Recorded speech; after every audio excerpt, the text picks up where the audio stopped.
Welcome back, everybody. Today I'm going to teach you how to transcribe recordings in Zoom.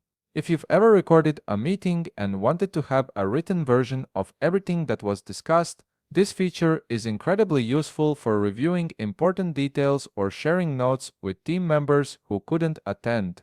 First things first, open your web browser and navigate to zoom.us. Once you're on the Zoom homepage, you'll need to sign in with your credentials. Enter your email address and password to access your account. This will bring you to your Zoom dashboard where you can manage all your meetings and recordings. Now that you're logged in, take a look at the left sidebar of your screen. You'll see various menu options listed there. Go ahead and click on Recordings. This section is where Zoom stores all of your meeting recordings, both local and cloud-based. After clicking on Recordings, you'll need to navigate specifically to cloud recordings.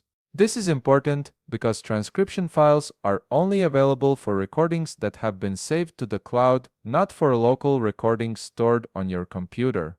I should mention that since I don't have any cloud recordings available and I'm using a free trial account, I'll walk you through what the next steps would look like when you do have recordings ready.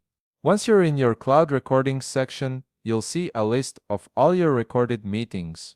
Find the recording you want to transcribe and click on the recording title. This will open up a detailed view of that specific recording, showing you various options and file formats available for download. In this detailed view, look for the section labeled Transcript File. This is the text version of everything that was said during your meeting. Zoom's transcription feature automatically generates these files when you record to the cloud, making it easy to access a written record without any extra effort.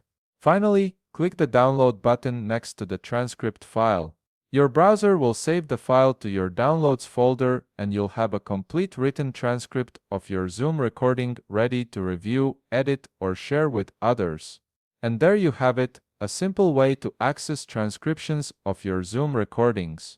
If you found this video helpful, please leave a like, subscribe, and see you in the next video.